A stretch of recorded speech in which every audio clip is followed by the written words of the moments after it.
Good evening, ladies and gentlemen, and welcome to Tech Talk, the hype versus reality of the impact of FinTech on law, organized by NUS Alumni Relations. The Tech Talk series explores emerging technology breakthroughs and how they could impact or disrupt our lives. Today's session will begin with a sharing by the speakers, followed by a 30-minute Q&A. We invite you to participate by sending in your questions in the chat panel. This evening, we are honored to have Associate Professor Keith Carter, NUS School of Computing, and Mr. Ng Say Ming, Deputy Head, Banking and Finance, Raja and Tan, Singapore, to share their insights on the topic, the hype versus reality of the impact of FinTech on law. I shall now pass the time over to Prof. Carter and Mr. Ng. Good evening, everyone, and thanks so much for joining us. I'm Keith Carter with National University of Singapore, and I also am joined here by Ng Say Ming, a dear friend and colleague, and also we work together in the FinTech SG program. Yes. He participated in that with us. We're going to be able to share with you a few thoughts, and we'd love to hear from you too. So throughout the entire time, please feel free to share or send us questions or what have you, and at the end, of course, we'll have a Q&A. Well, let's do some introductions first. Say Ming. Okay, my name is Say Ming. I graduated in 1999, Faculty of Law, NUS. Thereafter, I joined Raja and Tan, initially as a pupil, and then I became an associate and subsequently became a partner. This is my first and only job for the past 20 years. In some companies, they actually give you a Rolex, for being a long service staff. But over here, because I'm a partner, they don't do that, so I don't get anything. Now I'm in banking and finance. That means I do repetitive documentation, security documents, loan agreements. I do project financing. I do a little bit of debt capital market work, a bit of a bonds work. And I also specialize in Indonesian work. So I do lending to Indonesian companies by banks, or borrowing by Indonesian companies for investment in Indonesia. I have no technical background.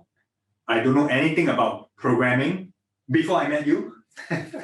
And thanks to COVID-19, I was stuck at home. I read the papers and I chanced upon this article by Business Times, which then talk about NUS having this FinTech course, whereupon I immediately registered and I got an email which tells me I have to go through an interview. And on the day itself, I tried to turn up for the interview, but I had some problems with my Zoom. I couldn't get in. I couldn't log into the account for some reason, so I couldn't come on. And then subsequently, when I came on, the interview was over, and I had to ask your teaching assistant for a special slot for the interview. And thankfully, she allowed me to go through it. And then I then signed on and I commenced lessons with Prof. Carter. Without COVID, it would almost be impossible for me to sign up for the course, and we wouldn't have known each other because with COVID and working from home, I could actually have two screens, one on your lessons and the other one replying emails to my clients. Oh no. If it had been an actual live lesson in NUS, I wouldn't have been able to do it. Yeah. So COVID actually presented me with that opportunity to attend your FinTech course, which I will elaborate a little bit more after this. Yeah. Then, after having gone through the FinTech course, I find that I really know nothing about computing. I know nothing about coding before that. It then gave me a peek into your world. And I must really thank NUS and Prof. Carter for this opportunity. In Raja and Tan, in a way, ironically, I'm the partner in charge of technology. But technology in a law firm is obviously different from from technology in the School of Computing. We have been trying to modernize or digitalize our processes. I always tell my colleagues, the legal advice is the same, but the delivery is different. So in the past, when you have a legal problem, you see a lawyer, the lawyer will tell you the answer. Now, if you have a legal problem, you see Google. You don't see a lawyer. That's right. You Google for the answer first. You get an answer, you like the answer, or you don't like the answer, you then see the lawyer to validate the answer. When that happens, you are less prepared to pay a high price for the advice because, hey, that's what Google told me anyway. Why should I pay, this law firm so much money for this advice? Yeah. So lawyers, we have to up the game. We cannot give an advice that somebody else can just Google. And therefore that set me thinking and set our partners thinking, how do we then deliver value and service to the clients? And that's where technology comes in to help us. Exactly. And I think I love how Sei-Ming has really set some of the framework here and groundwork for us. Technology, even as a technology partner, it was a bit different, right? You have a certain set of things that are in the law firm. Mm-hmm. You have a certain working understanding within the legal industry. I'm sure you all talk about what's going on as well. Mm-hmm. And this conversation is really important now because you've highlighted that there's an attack kind of on the revenue, potentially. There's different expectations that clients now have. Of course, they come in even maybe having learned some things, ready to have a deeper conversation, taking it a level lower than what you normally would have in the past when they would come to you and say, well, I need to be introduced to the topic. Now they're coming in and saying, look at this case and look at that one and what was the way for it to occur. I think that, and of course you mentioned the name Google, right? So data is at the heart of everything that we're doing these days. Just to connect a little bit on FinTech SG that Sei-Ming was mentioning, I joined the university back in eight years ago. I can't believe it now. Oh. And during COVID-19, we saw that there was a challenge in terms of what was being done, companies facing challenges, disruption in new ways. And so this program we started was to show what's FinTech disruption about, learn about the front end, back end of development, and then go into blockchain, which we're going to talk about more later on today as well, and the impact that blockchain could have on the legal profession. And we also were informed by multiple organizations around the world because we said, what is World Economic Forum saying? And one of the things World Economic Forum had said back in 2017 was 35% of workers would need to be reskilled, change their jobs by 2020. And I don't think that they knew about COVID-19 coming at that time. So on one hand, I like Sei-Ming, you've mentioned that COVID-19 certainly has enabled you to be able to spend time in courses.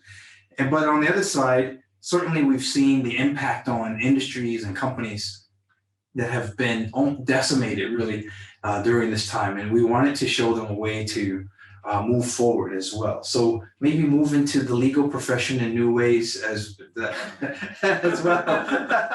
That could happen. Could you share a little bit about when you're coming in as a partner from a law firm, and looking at coding? What was that like? Man, no, I remember the first lesson with you guys, it was design thinking. In fact, level 1, we call it PC1. It was design thinking, it was theoretical, it was easy. It was nothing. Okay. It was just reading and writing and presentation. That wasn't challenging for us. For me, rather. For you, yeah. For me. Yeah. But when we went to PC2, you started to go into MySQL, Node.js, Redact, Express, And then you start to go into robotic process automation, RPA, and then using a UiPath to fetch stock prices every day, fitting it into an Excel spreadsheet, and making the computer email the Excel spreadsheet to me every day at 11 a.m. All done automatically. Amazing. That is what we learned in PC2. And you can imagine, and also API, Postman. Sorry, Postman here doesn't refer to SingPost. Postman is front end, back end. So CRUD, get, post, delete. So all these terms were completely foreign to me. For somebody without any technical background, coding was extremely difficult. Also, I taught. But the lecturers were very kind, the teaching assistants were very patient. They were teaching at our pace. They were not teaching at their pace. In fact, they were teaching at the pace of the slowest student in class. The oldest, I think I must have been the oldest, or if not one of the oldest students in class. and most of the other students were like half my age. They can type much faster than me. They know how to use those basic things. Basic things. They can do the Google Docs to collaborate online, which I've never learned before. And I had to pick these things up on the spot.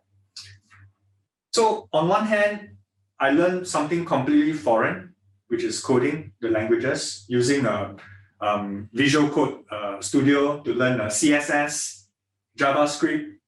You see, I'm rattling all these names which are completely foreign to me, maybe 3 months ago. But now it comes automatically. So you got into it. I was introduced to it. You were introduced to it, and we talked about how programming is possibly similar to reading a contract. Yes, and that's what I want to share with our audience here today. You know, drafting agreements is what I've been doing for the past 20 years. And as a lawyer, frankly, we don't sit behind the computer, open up the Microsoft Word and start typing word for word, word by word. We start by using what we call precedents. So if somebody wants a lease agreement, so I would have like many templates of lease agreement. Okay, is it between a company and another company, a company and an individual? What kind of premises are we talking about? Office, condominium, HDB, whatever. So we have precedents for all kinds of situations. I just need to look for the best fit, pick it up, change the name, IC number, address, customize the contract a little bit, and it's good to go. Maybe half an hour is all I need. Okay. Coding, I think, is similar. You don't start coding line by line and start typing. You go to GitHub or Git to basically pick up those whatever the other people have done and just put together. Your job, you're actually assembling the program together. And what this course actually taught me was how to recognize the codes and how to put them together. It's interesting, right? Which came first? Do you think the programmers came first or the lawyers? Reusing people's writing.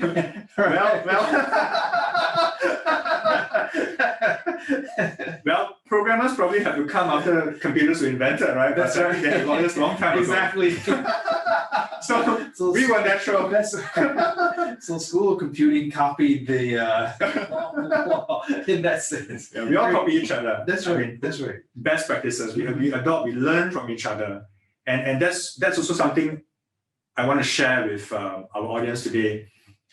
Do not be daunted by coding and programming. They look extremely complicated, but once you embark on it, you start on it with the right footing, with the right foundation, it's actually easier than you think. So we need to start to learn, we need to start to unlearn what we know and relearn what the computers can do for us. That's a good point. And what computers are being used for as well in new ways. Yes. Maybe we should talk about FinTech and blockchain for a little bit as well. Yes. Remember, I came to you and I said, look, I have a great project. Yes, Keith was actually sharing with me about his grand plans to have this, to employ blockchain in conveyancing. So I asked him, what does it mean by using blockchain in conveyancing? So he said, basically, we can then get rid of the middleman. Oh, wow, the middleman, the agent? No, the lawyers. So I was like, how can I mean, this is such atrocity. How can I, it's a travesty. How can I collaborate with a school of computing professor to come up with this block technology, which would basically put all my colleagues in the conveyancing department out of job? There's no way I'm going to collaborate with you. Goodbye. That was one scenario which played out in my mind. But the second scenario, which is the more important scenario, is this.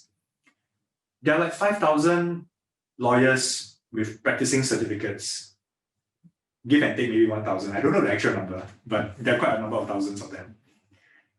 Now, if I say no to this project, many other lawyers can, Prof. Keith can actually approach the other lawyers and have somebody else do this. And I will be completely excluded from this project. So I thought it's better for me to be involved, to understand what is this all about. If this is something that's going to happen anyway, then I want to be in charge.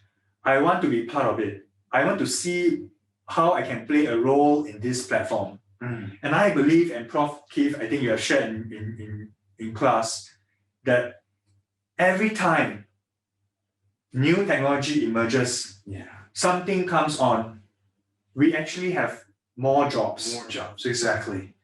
And not less jobs. Yeah, never in human history has there been a time when technology has improved and there's been less jobs. In fact, companies have grown. We've seen changes in the way cities build together, right? Singapore, back in 1900, had 400,000 people. That's it.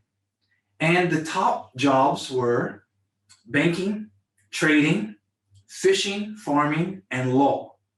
Of course, law was there. So now fishing and farming has basically gone. It's less than 1% of GDP. Coming back slowly with some of the agri-tech that's going on in Singapore. But then today we have 5.5 million, more than that. And of course, Singapore is one of the lowest unemployment in the world and all new types of jobs. And so we were looking, you might see something on your screen here. Blockchain transforms real estate. And of course, that's what Ming was talking about. Lawyers need not apply. And this was something we were just looking at. It's a contract that you normally would do with HDB, let's say. Yep. I've asked my students many, many times, can you change an HDB contract? Have you ever tried to negotiate with them? And they say no. Unlikely. So we said, okay, well, is it possible that we could computerize the contract? What would that look like? And I will happily share blockchain a little bit more, what it's all about, but let's look at the transaction first. So you've got a buyer, you have a seller, an agent, right? So the agent, you have to have someone share, this is the school, and these are the nice neighbors here. This only get rid of lawyers, but not agents. Agents, they're still needed. Yeah. Lawyers are not required. And robots can't do that job of sharing things either, right? Showing you the place. Showing you the But now place. they can do that, right? They have this 3D thing. Yeah, they do, but a bit, right? You still like to But go you here can and touch see it. it. Yeah. That's fine. The buyer and seller, of course, the bank is providing the mortgage, and you have the house, which implies maybe having a digital title by the Singapore Land Authority. Now, the contract is there. It's not often changed. And so you put that into something called a smart contract, which in the simplest of terms of conveyance, you have a person who wants to buy the place. You have another person who wants to sell and has to hand over the title. And someone in the middle has to be there to make sure the money and also the ownership come together and that the swap occurs at the right time. Everyone agrees, everyone is in consensus. And blockchain is about consensus. At the core, it was made so that it could have multiple parties come together, validate a transaction, and having gained consensus around the whole network, the transaction can occur. Basically, this is the source. Now, beyond blockchain, you can layer on top of it a contract that allows for one activity or one person to transfer a digital asset to another person, and it's programmed. And Ming got the program of blockchain contract as well and do this. Yes, I that's probably the one of the modules which I paid most attention on, because I was quite worried about what blockchain and smart contracts can do to the not so smart contracts that we draft every day. And I must report to our audience here today that, and some of you may be lawyers or alumni of law school, a smart contract, thankfully, it is not a real contract. It is not really a contract. So it doesn't have your offer, acceptance, consideration, intentions to create legal relations and what have you. So it's not a contract. It is actually coded programming language of executable part of a contract. That's right. Yeah. So we are still needed to draft the contract. So that helps. Exactly. And that's where a great law firm thinking ahead, and at least from the school of computing side, right, could create the wrapping around the contract and have the logic shared. Remember, Sammy talked about how you can go to GitHub and look at code and stuff and see what's there. They could share this logic and then, of course, sell it for intellectual property. It's kind of like you're getting this new revenue stream, because in the past, you would have to have a person show up at each one of the conveyances. But perhaps that law firm is now getting paid for its smart contract and the person's not there to do the conveyance because of the authentication that blockchain offers. So what is authentication in blockchain? Authentication is where these devices here have a much deeper and richer knowledge as to who we are than the simple pen and paper. So we had discussed, do we need pen and paper still at contract signing?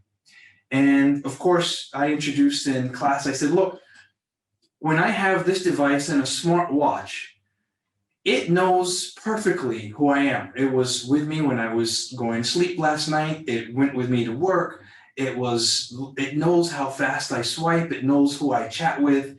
My watch keeps my heartbeat, which is unique. My fingerprint, my face recognition is all here. So if you ask this device, I see that you are holding it, and let's just double check the past 15 minutes. Are you still really Keith Carter? Can we just review everything?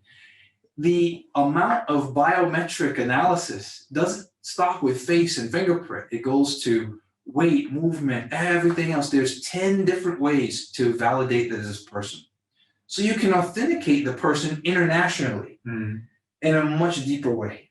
Rather than just looking at your IC and looking at your face and trying to determine whether this face is this fella, and this photo that you have in the IC may have been taken like 20 years ago when you weren't so fit and trim.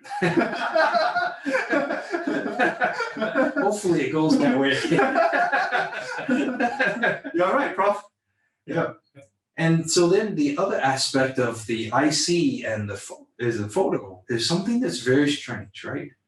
When I come into this building where we are, right? What do they ask me for at the front desk? My IC. And so they used to, right? Before COVID-19, when it was safer, I had to hand in my NRIC to anyone at the building, at the front desk. So they had that picture. They had my fingerprint, which is on the back, my birthday. They have my address as well, a good amount of information. And then they sometimes ask me to sign in at the security desk as well, which is very interesting.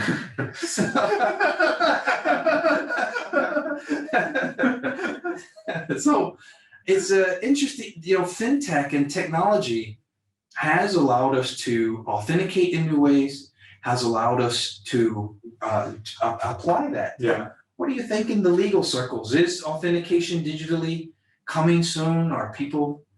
I think we are working towards that, and especially now the government through SingPass have digitalized our identity. Yeah. So now we have our IC in a digital form, and I think this is something to come. And I think in future we may not need to have our physical IC anymore. We will just do authentication using the phone, because it has SingPass is everything inside. It has your driver's license, your NRIC. It even has your where you vote. Your voting details are all in the SingPass app.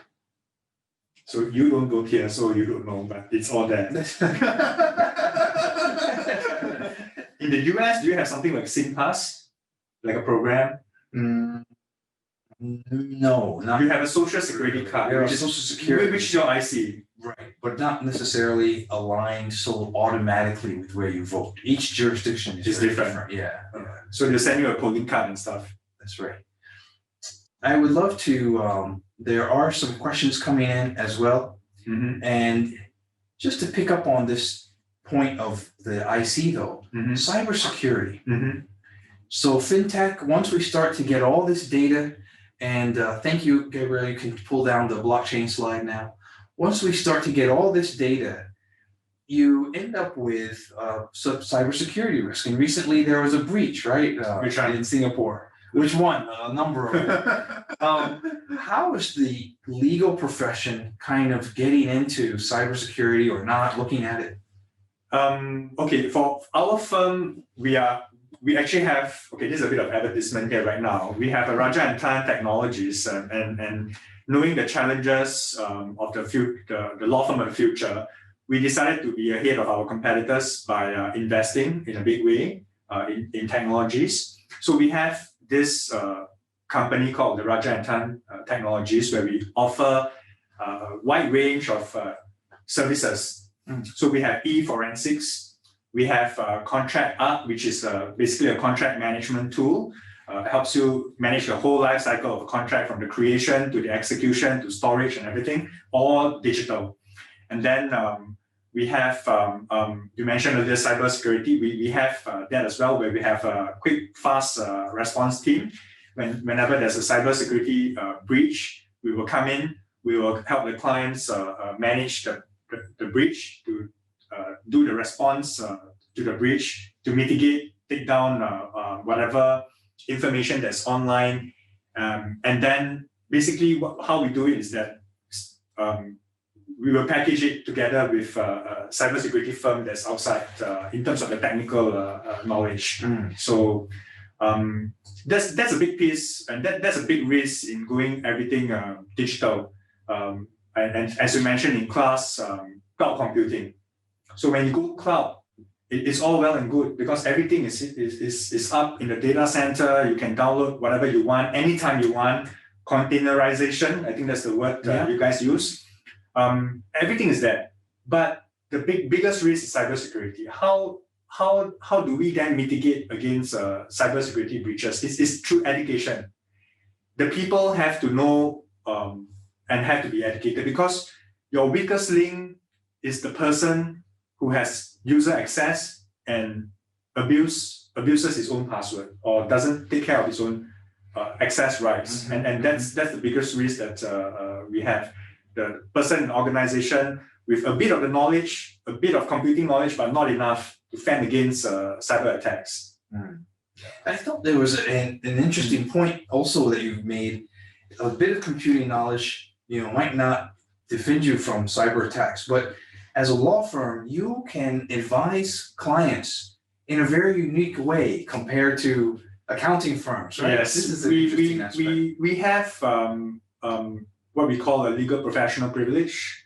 So whenever there's a breach of cybersecurity attack, the first person you should call should be a lawyer, and not somebody else. Okay. Because when a lawyer goes in, he gives you advice. It's protected by privilege. So that's one advantage that we have in that sense. So when we craft the response, we identify the breaches and we advise the clients, and this is all cloaked with professional privilege. So that's a very unique industry advantage. In a way, it is, but for good reasons. Because we believe in the rule against self-incrimination. So the lower skilled capability isn't so readily to be exposed by perhaps what you would have given it as advice and early information as well. Yeah, precisely. Yeah. Mhm. Yeah.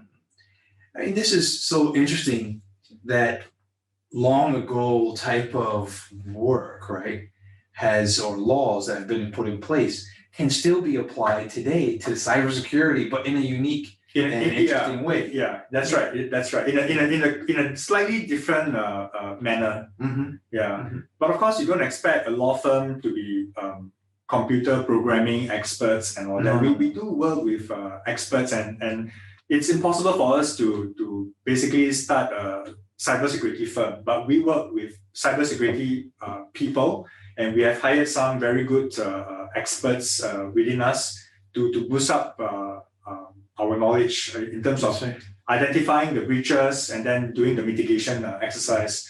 But of course, the prevention of cybersecurity breaches, that you have to talk to Microsoft. Now, moving into, and then I want to address some of the questions that are coming up. Yes. But just before, let's look at some of the questions actually. So we have here, right at the back, Pei Wen asks, how is a digital contract recognized by law? Is there any specific statute that we can make reference? Okay, Pei Wen, you can look at Electronics Transactions Act. Basically, that allows contracts which are done electronically to be recognized. That means you don't need like a physical contract with a wet ink signature, we call it. Mm-hmm. So you can have a digital signature, you can sign digitally, and you can equally bind the parties as a contract. However, there are certain contracts which are not permitted to be made in this manner. One is a contract for the sale and purchase of immovable property, like when you buy a house, you can't do it electronically. Another kind of document that can't be done in this manner is a will. You still need to sign the will before two witnesses. Yeah. So OCBC, they have that will thing, right? Yeah. So you know, we are constantly being, the law firm, the business of law is constantly being challenged by in a way, non-law firms. And one example, and an interesting example, is a will generator service by OCBC. I read about it in the newspapers. I went to Google it, and I actually tried to create a will using the OCBC will generator, but of course with fictitious data, because I just wanted to see how it worked. And frankly, it worked really well. It's amazing how they have created this product, which basically would have effectively, in my mind, denied a law firm the opportunity to provide will writing services to that particular client. So I thought of it, wow, this is bad. This is taking away our lunch. But the more I think about it, I tell myself, hey, this client who actually went to the OCBC online will generator to generate a will, maybe he never intended to pay the X dollars to the law firm to get his will written. He was never a client to begin with. Yes, that website took away a potential client, but that potential client will always remain a potential client. He will probably not walk into a law firm and say, can you please write my will for me and I'm going to pay you a few $100 or $1,000. That may not have happened. So, and for those people who want their wills written in a very, who have very complicated estate to administer, for those guys, they may need a more customized solution. Yeah. So for the run-of-the-mill people, maybe OCBC online will generator works. But those who need customized solutions, they still need to go to a lawyer. And therefore, what that does to law firms and to many companies out there is that it disrupts sectors which are, or work which is repetitive. That's why I use the word repetitive. I stress the word repetitive because, documents that we lawyers draft, we do, some of which are repetitive. But the moment it is customized, that can't deal with it for now. Because they can't do customized solutions. It's just too much work. It's too much of a trouble. So repetitive work, that's the most instructable part of the industry by tech. And you're also somewhat protected also by the fact that customized work is even more high risk. Yeah. Because if someone were to write it the wrong way and customize it in their own mindset, they could have messed up quite a bit, right? Yeah. You know, lawyers, we kind of like tell ourselves this, right? Sometimes you draft an agreement, half the time you hope that, people don't have to sue on the agreement so that, they don't have, your agreement will not be tested in court. But guess what? A will will always have to be tested, will always be relied upon, because the person who wrote the will, and if that's the last will that he wrote, it will always be tested. Everybody will have an interest to read what is written in the will, because they want to find out whether daddy has given me what he promised. So everybody will be staring at every word that you write in the will. So, that's not, that's why it's not easy to actually write a will. And the risk in writing a will from a lawyer's perspective, a law firm's perspective, is actually very high. But for the amount of money that you charge, it is actually very low. May not commensurate. Oh man, let's see. So, let's see. We have here. Okay, we are looking at the questions. Looking at the questions as well. This is an interesting one. Isn't regulation and legal process counter-thesis to many of the tenets of technology, FinTech, etc., where necessary frictions like KYC, know your customer, and AML, anti-money laundering, are throttles and bottlenecks to frictionless transactions? How would these be balanced going forward? Can I take this in the first instance and then come on in? Yeah, sure. Yeah. This is a very, very good point in terms of KYC and AML. This is an area that when blockchain was being run through in Bitcoin and Ethereum, there were websites getting set up and just setting up wallets and moving money, and none of the KYC AML was part of it. The regulators came down and fined them and closed them in some cases, or made them shape up in order to have the right onboarding. So does it provide friction? Yes. In Singapore, though, I liked what Sopnendu shared. He's the Monetary Authority of Singapore Chief Innovation Officer. I like what he shared about the digital banking license that's coming in. He said that is the timing right for digital banking? How come it didn't come earlier for Singapore, or should it be later? And he said the timing is really right because Singapore's put in place that MyInfo, which does your KYC based on digital information. So you don't have to go to a branch to sign up anymore. And then now with the digital banks, they can truly be very completely digital. You go and the KYC process for certain values is done. And then of course, you're able to jump right in and start to use the services there. I think it's about building the right infrastructure and then establishing the services on board so we can have the regulations, but reduce the frictions. Another set of infrastructure that Singapore's really been great at putting in place is the internet. We can't take this for granted. Good internet like what we're having now, when I've done conferences like this in other Southeast Asian countries, people are dropping in and out like flies because of the internet. This is so stable here. And of course, cloud, which allows, which Seiming mentioned earlier, allows for us to affect some of these things without being all connected together. And Seiming also mentioned APIs, application programming interfaces, which allows organizations to access MyInfo and just get a response back. Yes or no, should you allow this person to be onboarded without looking and getting all the information as well. So a number of technology advances plus good regulatory changes by Monetary Authority of Singapore allows us to move forward with digital banking in a way that will hopefully address some of the friction that goes on. Yeah, so actually I was going to say that in fact, technology has made KYC AML even easier to do with MyInfo, as you have shared. Prof.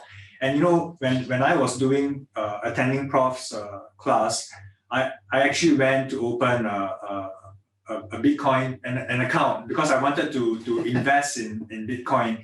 And all of you here would have heard of Bitcoin, but how many of you actually have an account, or how many of you actually know how to buy Bitcoin? It is actually not so easy to buy Bitcoin because you don't know where to look for Bitcoin. You don't trust anybody. Mm-hmm. You don't know who you can trust, which website you can go to actually buy Bitcoin. So the only way I trusted a particular website, and is it okay for me to share the name? It's called Luno. You can Google it, Luno. It's because my friend told me it's safe. So my friend, by reference, tell me that, oh, this is safe. You can open an account with them. So I tried to open an account with Luno. It's actually not so difficult to open an account with them and they have the most rigorous KYC. But this is at home, This is I didn't even go to their office, so it's completely online. So they make me hold my IC, write on a piece of paper today's date, hold my IC, take a selfie, and then send the photo to Luno. Mm-hmm. And whereupon they will process it, and then if they approve it, then yes, KYC pass, you're allowed to open an account. And then with the account with the exchange, I then link it to my bank account, and then I buy Bitcoin on the Luno exchange. Now, you can see the steps that they take, the KYC that they perform is actually very, very, tedious. I have a friend who happens to be a PEP. I mean, for those in banking, as a PEP, politically exposed person. Yeah. And that's not even him. That was his father. Mm-hmm. He couldn't open an account with Luno.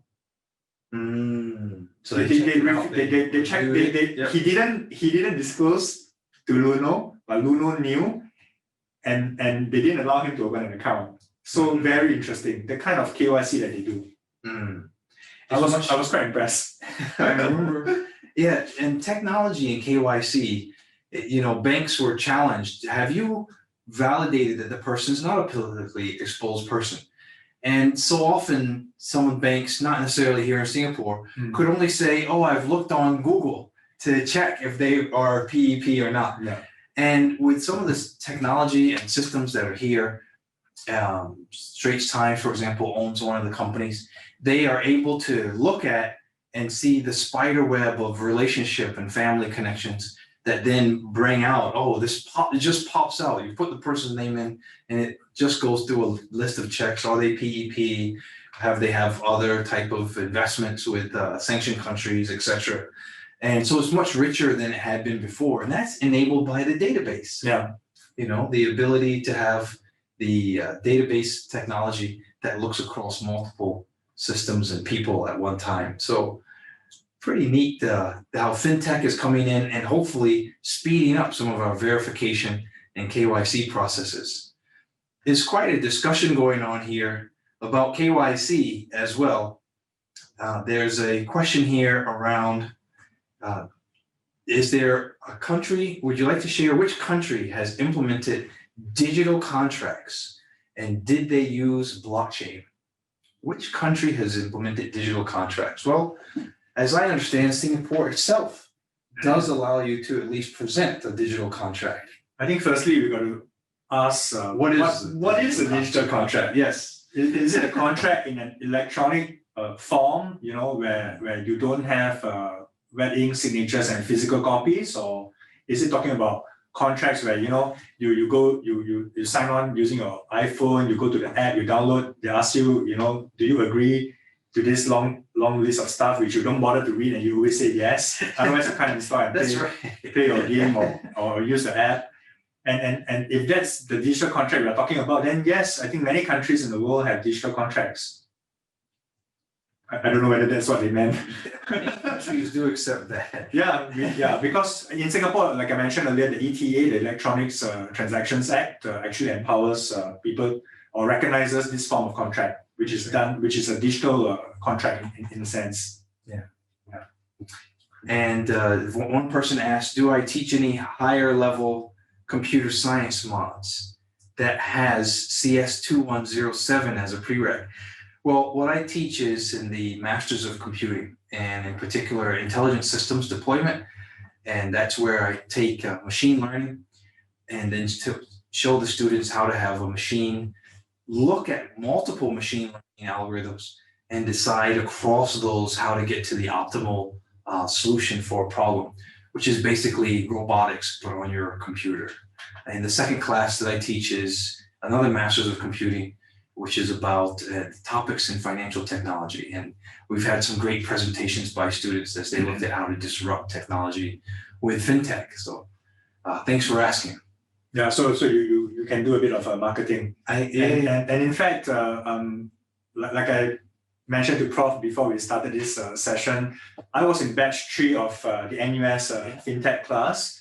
Now you're at batch 6. That's right. And batch 7 is coming up in January. Yeah. Yeah. So for those of you who are interested to learn a bit about FinTech, you can sign up. I think it's quite easily Googleable. You can just Google it and it's all there. That's right. If you look up NUS FinTech FG, you'll find out all about what's possible to, in terms of programming and law and what's ahead. Yeah, that's right. I think some of our classmates also have very minimal computing background, but they were placed in after the course, after level 3. I finished level 3 as well. So after we graduated, some of them actually obtained traineeships with banks like UBS, and I think one of them went to Singapore, BOS as well, Bank of Singapore, and DBS as well, and DBS. Yeah, so actually it offers a lot of opportunities, and this retooling exercise I think is very important for those of us who do not have any tech background. If nothing else, you should join the course and listen in and see what changes you can bring to your organization. So those skills I feel are important in order to expose you to what's possible, and with the directions that the trainers give you, you can then learn more in-depth stuff. You can go in-depth, and you can. And one of the courses, very interesting, they say it to the last. It's called algorithm trading. So for those of you who haven't heard of this term, algorithm trading, you can Google it right now. Basically, it is to use coding, computer programs, to write a program to buy and sell whatever you want, equities, currencies, based on based on data and analytics. So you can set the strategy, and then the computer will do the trading for you automatically. And all the classmates were full attention, and we were all taking copious notes of the class and asking the trainer Shashank. He was really very good at it. And we were testing out, backtested our programs with data 2 years ago to see how much returns we would have made using that strategy. And that I found a very, very interesting subject. Basically, really giving access to the common man like you and me, something that the funds or the fund managers have for the longest time. It's something that I'm teaching my kids as well. And there's a topic we wanted to discuss: creators and makers, right? Consumers versus makers, right? So Segming just shared about going in and creating an algo to do trading. And you can perfectly do that, have the computer, but you guide the computer in terms of when to get into the market, the risk management of the portfolio, when do you get out, and so forth. And of course, though, this is about creating something. Yeah, it is. And maybe I can point our audience to even the right website to look at. It's called Quant Connect, QUANTCONNECT, Quant Connect. So you guys can look it up and try to make sense out of it. And go through the bootcamp. The bootcamp, basically, those are educational videos for you. We have a couple more questions coming in, more technically. Yes. Technically from a legal perspective, I mean. So here's one. As a lead-in, wanted a follow-up. With legacy systems, is there a fundamental need to revisit the foundation? Wow, to the tail. Yeah, like JP Morgan's doing. before we keep layering on more middleware and end of user ease of use functions. Absolutely, I would say that it's really important for banks to look at their infrastructure. And some banks, like Bank Luomi, decided when they wanted to do a digital bank, they created a whole new bank. They said, there's no way, we're a 100-year-old bank, we can't possibly, change our systems out and everything. And even, again, the culture is different. The roles are different as well in FinTech. The organization structure is going to be different.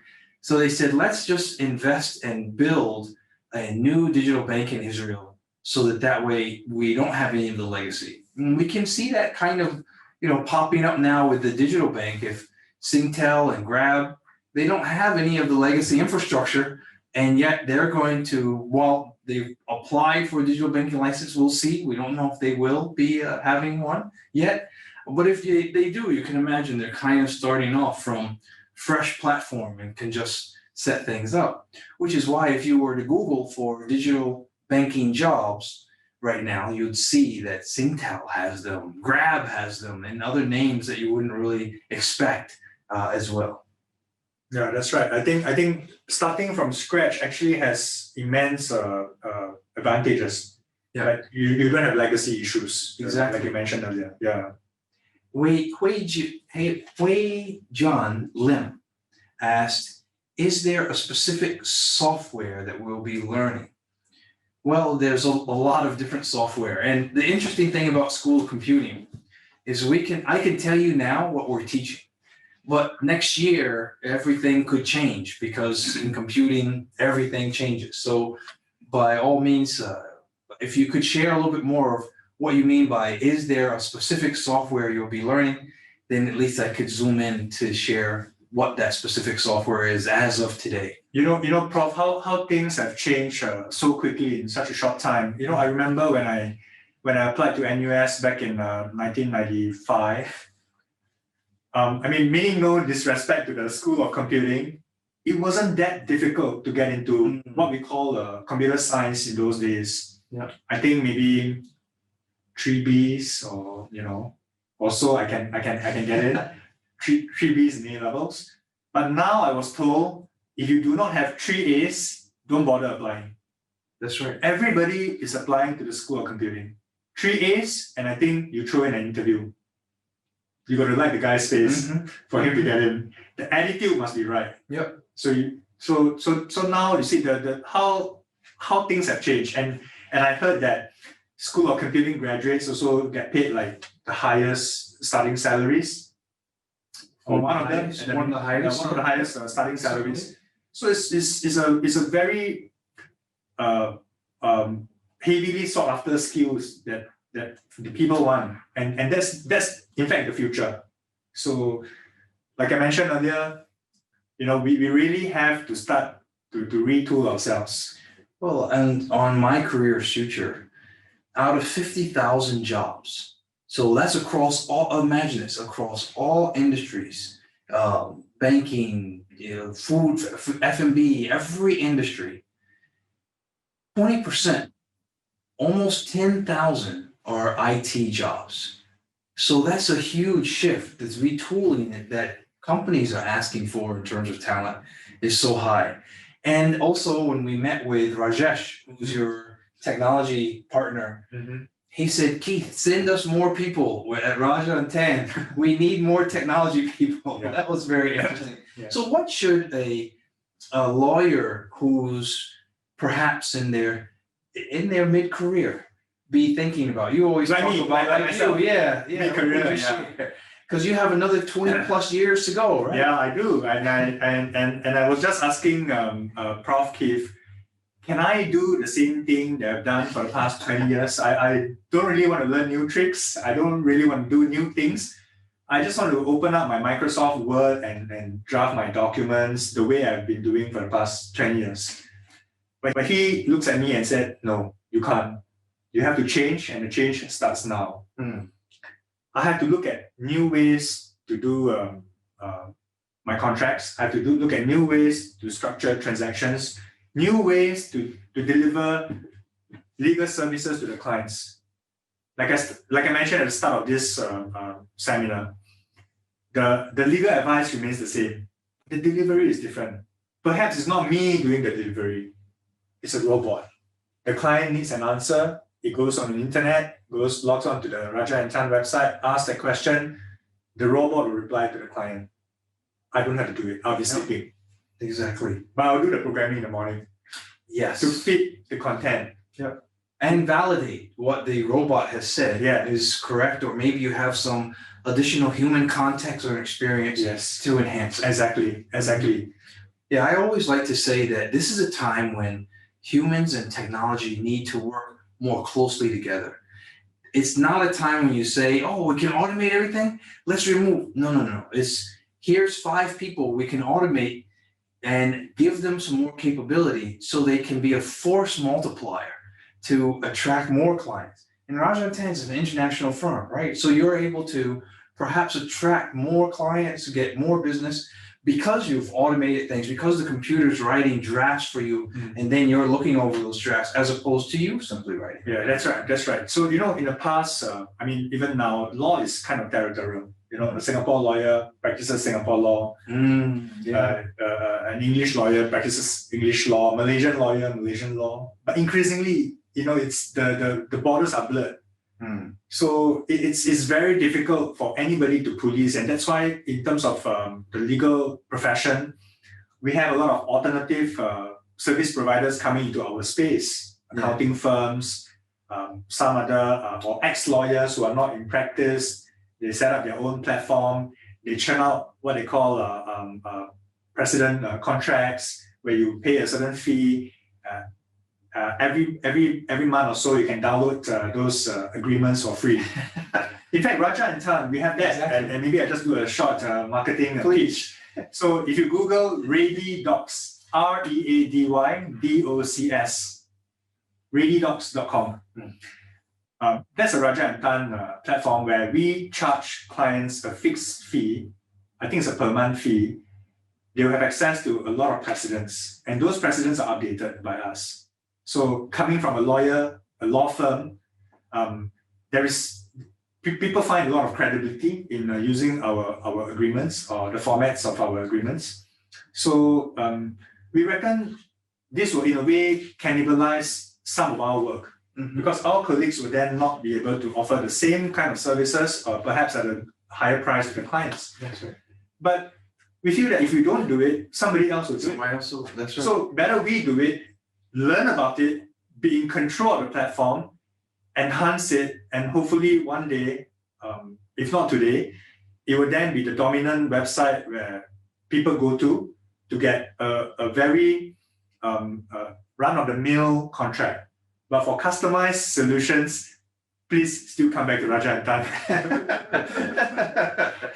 And I like what Kui Hin Liao has shared. The person said that employers will have to change the employment contract to have workers dedicate 50% of the company time to doing what they're currently doing, and another 50% to focusing on improving current job processes. That's exactly right. We right now have a risk where we have the right, good, smart people doing the wrong job. And what I mean by the wrong job is one where they continue to do the same thing they've done for the past 20 years, but they don't take on a newer role in addition to what they're doing so that they can begin to be ready for the next 20. And this is where 2 generations have to come together. The 20 to 40-year-olds and the 40 to 60-year-olds need to really work together on how are we going to transform not just law, but every other type of industry as well. Go ahead. Change or be left behind. Change or be left behind. That's right. And everyone, and this is from your class actually, I remember that. Everyone has to change for everyone to move forward. Yeah, exactly. We have to have law firms work as fast at the speed the businesses need. Businesses with COVID-19 no longer have so many borders, because before I was a salesperson in Australia and I had my Australia territory, and the Singapore person had the Singapore territory. But I'm in COVID-19, I can't visit anybody. So the Zoom makes it the same territory. So territorial borders are coming down, and companies, like you mentioned earlier, law firms will face perhaps this type of question too. Do I really need to work with someone who I haven't met yet in another country? I have to. We have to. We have to. We have to. Yeah. There's no excuse for I can't because I'm in this country or in that country. With Zoom, with internet, and with COVID-19, it's all possible. In fact, whatever that we do here in Singapore, somebody else in some other countries can do it. And if they're better, faster than us, the job will go to them. That's right. There's a good other question here, which is, which sector, in your view, would be the toughest to implement technology or FinTech?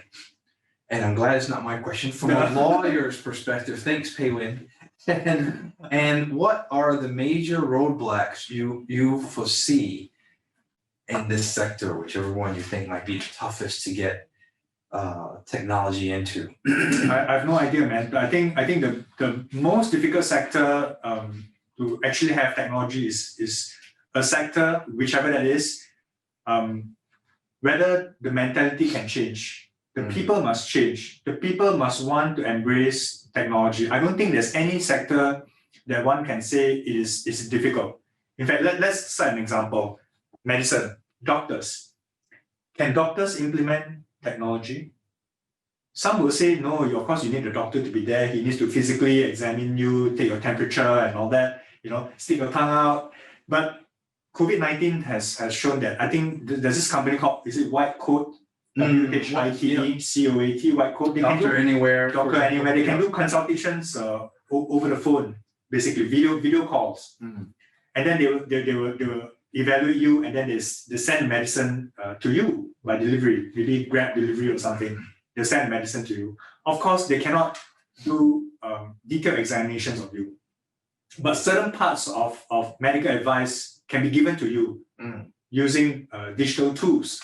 I have a friend who is he's a cancer doctor. So basically what he does, his everyday job is he administers radiotherapy to the patients. So he's actually a computer guy, right? So he'll look at the patient, he'll then program how much of the dose he wants to be targeting which part of the body, and then he'll press all the buttons and then basically execute, and then he can go to sleep and just watch. The computer will do everything.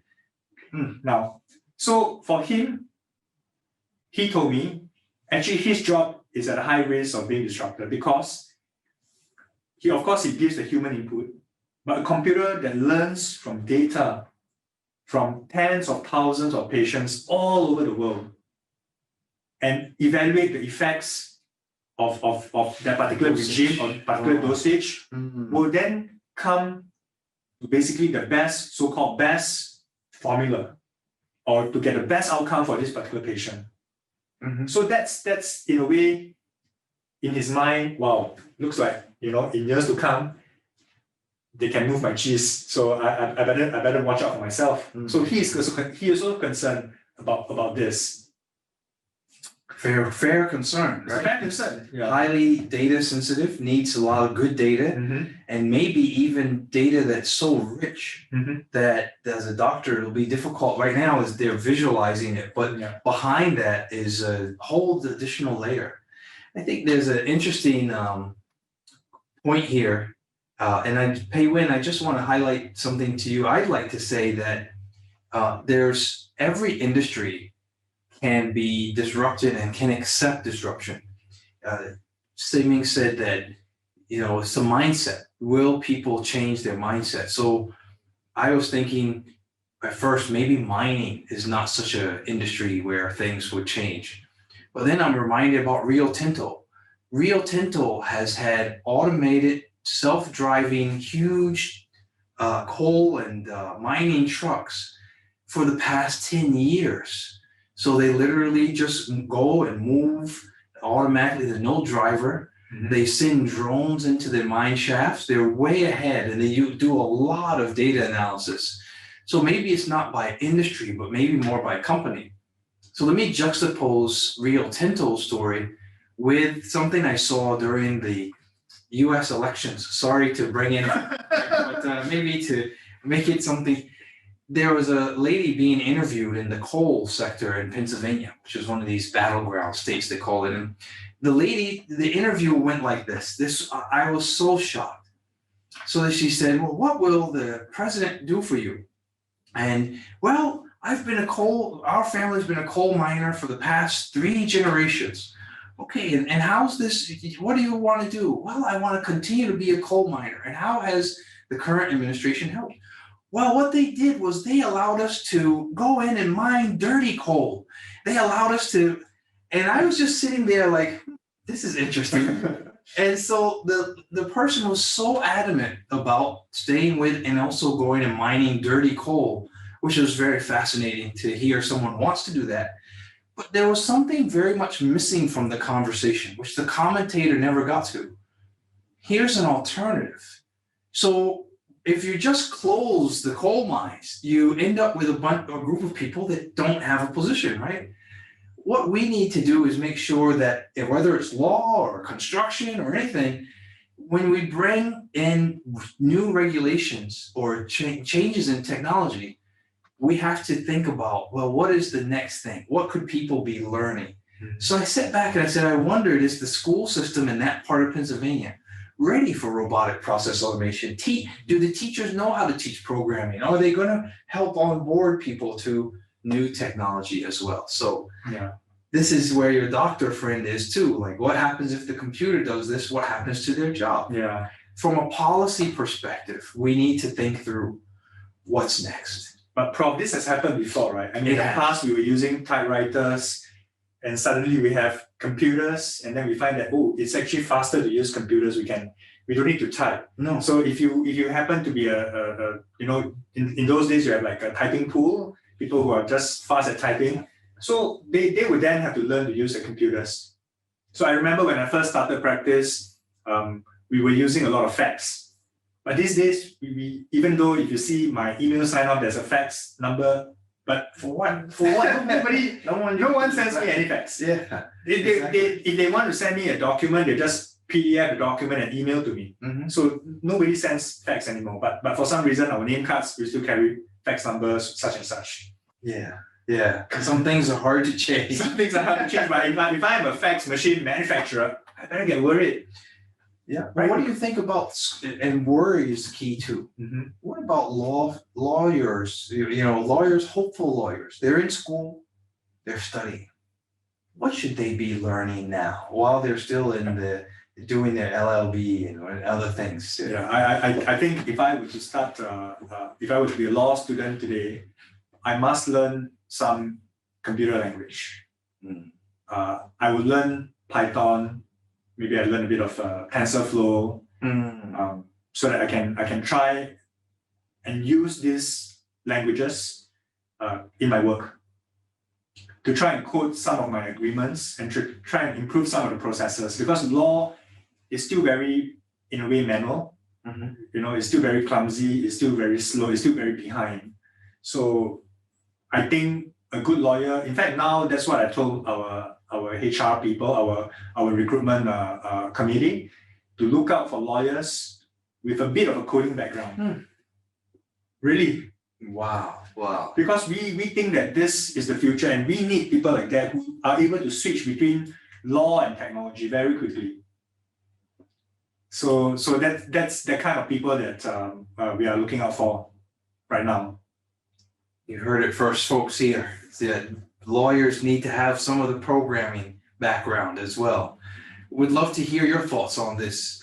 Do you think lawyers should have some programming background or are ready to be transformed, even at the undergrad level as well, as they come up through? Yeah, I think in schools nowadays, in like secondary school, they're actually exposed to coding classes. In fact, my daughter is 11. My son is 9. I actually send them for coding classes. Yeah.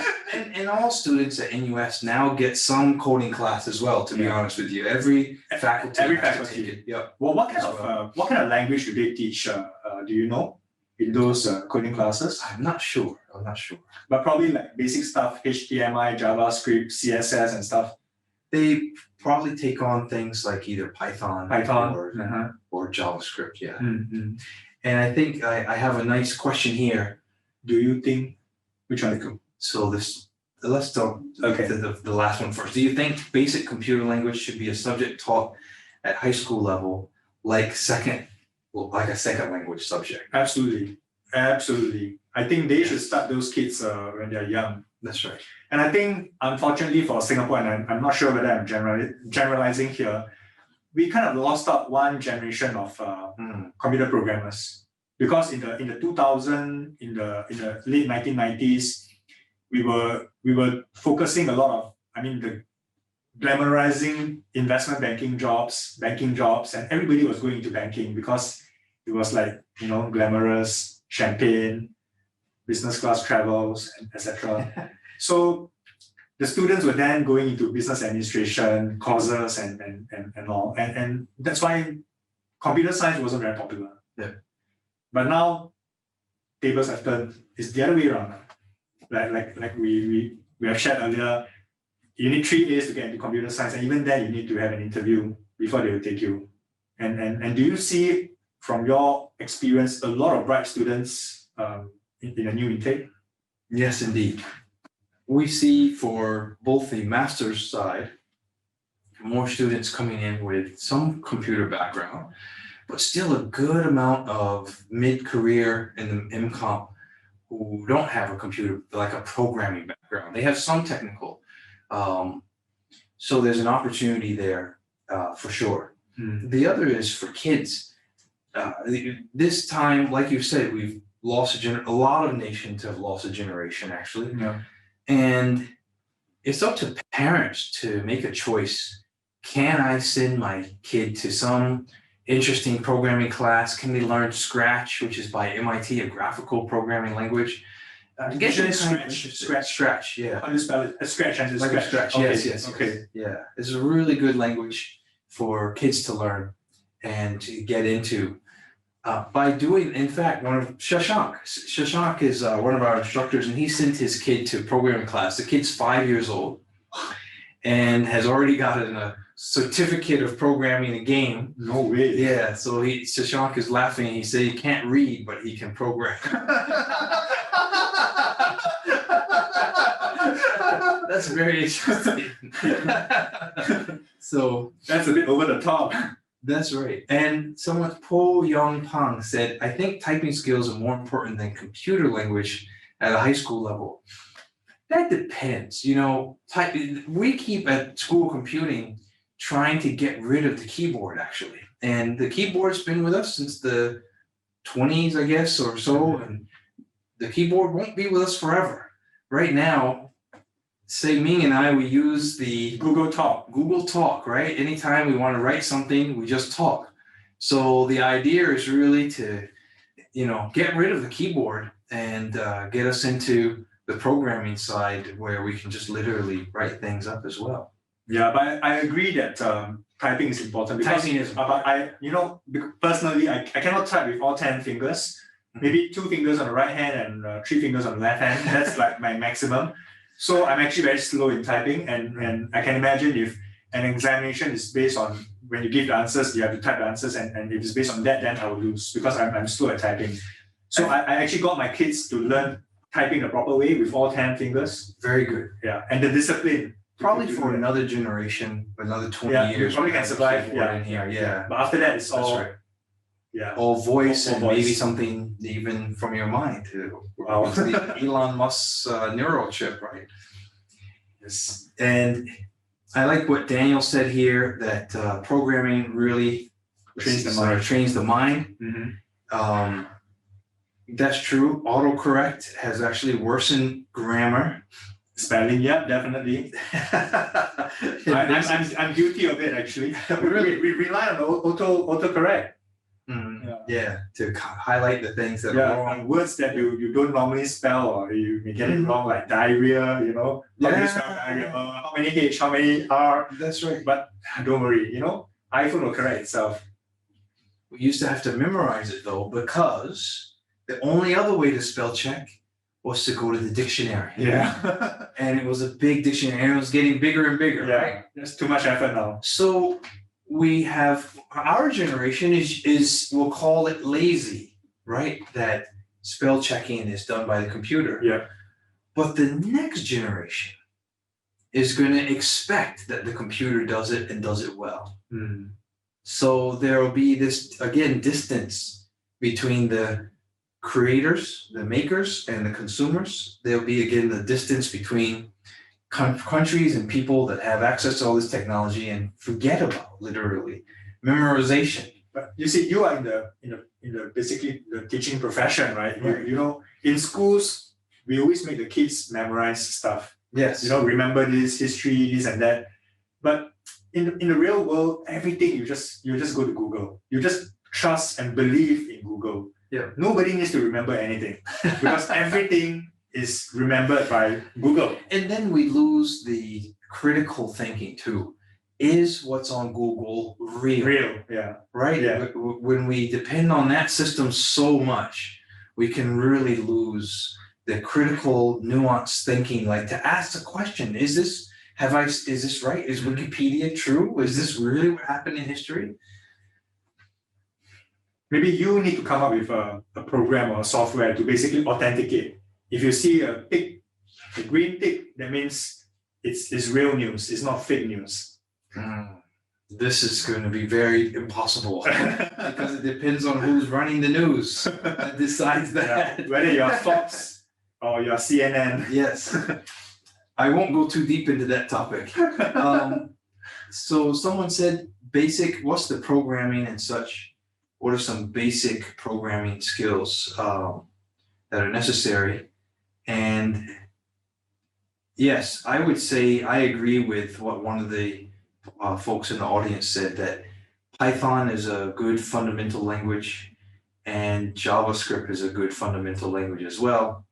And I just read something where Python has become more popular than JavaScript. But of course, the languages all depend on what you're trying to do.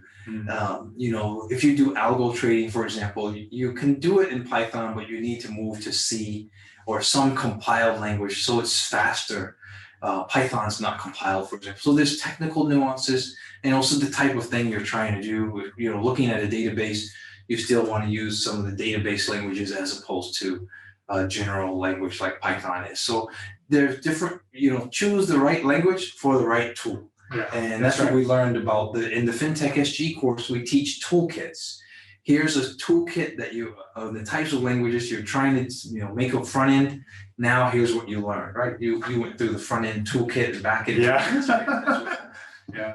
I must say it was quite painful in terms of the technical aspects of it. It wasn't easy at all to understand how you connect the front end, which is basically the user interface that all of us see on an app, to the back end, which is basically the data that you pull out the information from. So we were supposed to do the front end, which is the interface, and then as well as the back end, and how the data is being pulled from the back end to the front end. And that wasn't easy at all. And I have newfound respect for those in the IT industry. It's true, right? Yeah. No, we have an interesting question here. Please, this is from, I think, Sim. Not sure whether it's a Miss or Mr. Please advise with increased complexity, say with AI-driven cars, in the case of an accident victim, who will be liable for the damages? So there are many possibilities, right? So in an AI-driven car, that means so those self-drive cars, so who are the parties? You have the driver who didn't really drive. You have the car manufacturer. Okay, in this case, Tesla. You have the software provider. Whoever that provided the software, maybe Tesla itself, or it has a third-party software provider. And then who else is involved in this entire exercise? I think that's basically the key players. Okay. So the driver, the car manufacturer, the software company. Yeah. Okay. Accident happens. Not supposed to happen, but it happens. So who is liable for the accident? The driver didn't do anything. He wasn't even controlling the car. But should he have controlled the car and avoided the accident? The manufacturer of the car, the person that made the car, of course the car has many parts. And one of the parts which basically detects the accident, maybe the camera or the radar, but the car manufacturer Tesla didn't make their own radar. Somebody else made it. So should the liability be attached to that somebody else? And then the software. Maybe the software that was a glitch, or the programmer. Somebody from the school of computing didn't do a good job. Forgot one line of coding. Because couldn't contemplate every single scenario. You see the young kid on the road, and then you see three young kids, and you see an old man. You have to take one or the other. Mm-hmm. Which one do you take? If you are the driver yourself, maybe you will just sacrifice yourself. You may not sacrifice the old man or the 3 kids, but how do you expect the computer to calculate within seconds? Milliseconds. Pre-discussion. So somebody has to set it. That's right. The programmer has to say 3 lives is better than 1. So let's take the old man. So playing God there, right? Right. And now the old man is the father of the prime minister. So then, does the computer know that? Yeah. And defend, say, change, right? This is somebody's alter. Yeah, so it's different. Yeah, exactly. Yeah. So should the entire regime be changed? Not to because right now our accident laws are on a fault-based regime. That means if you're at fault, you caused the accident, therefore you're liable to pay. But should it be based on a compensation model? That means if there's an accident, that person will be compensated regardless of who is at fault. Because in this case, it's hard to determine who is at fault. That's right. We have so many parties at play. So it's different. And certainly I think that the insurance company is going to be concerned too. Right? Yeah. Do I have to pay the most damages to? Yes. Who can I collect the most from? Yes. And This is a whole new area of law. exactly. It's completely new. And I must say, the Singapore Academy of Law has run ahead of us, and they have written an article on this topic. I cannot remember for the life of me the title of this topic, but they just released an article maybe less than 3 months ago about artificial intelligence, self-drive cars, and accidents. Maybe if you Google those words, it will come up. And it's a very well-written article analyzing all these possibilities, including a compensation model. I think that this is a really good topic because we started off by saying that FinTech is the danger, is the risk to legal hype versus reality. But now we're seeing again, man, look at all these new jobs that lawyers are going to have to face, the new laws that need to be written, the regulations that need to be decided, the case law that hasn't yet even been explored of when a robot helper hurts a person that the person bought, who's very interesting discussion points that are coming closer to what we're facing. There's a good question here from Daniel. Can AI and computers solve and alleviate the manpower crisis in the name of national defense and security? I read we're moving toward having less boots on the ground and cybersecurity units, and it's because of issues like aging population, sinking Singapore core, etc., the low birth rate. Even if you know the answer, are you allowed to share? That's true. Good question. I think part of it you can say, I want to bring it back to the legal side.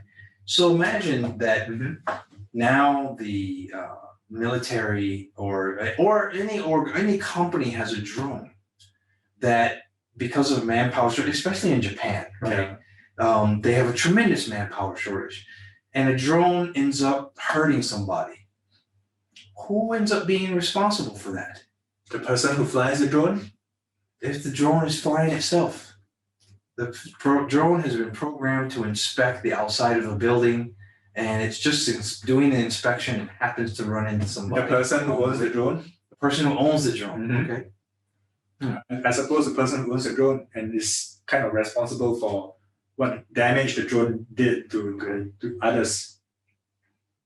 And wouldn't they have signed some agreement with the drone creator and so forth to, like you said in the They car may have, example, right? they may have, I mean, they may have some disclaimer or how they actually apportion the liability, the potential liability, then whoever will agree to shoulder the liability will have to pay for it.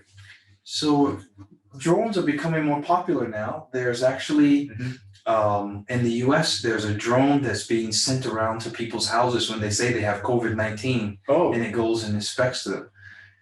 to send a rapid kit around for them to test? That's right. Oh, So would you see, have you had to, in this law firm, had to do any drone type of legal contracts around? not me. Perhaps my colleague Rajesh may have done it, but certainly not me. But yeah, there's a whole new space. It is possible, yeah. Right. So we have, let's see, some more people have come in with questions. Last 5 minutes. Okay. Okay. Now, I think we need to give something for our audience to take back. Maybe we can give them the 4 points which we mentioned at the start of this, during this webinar.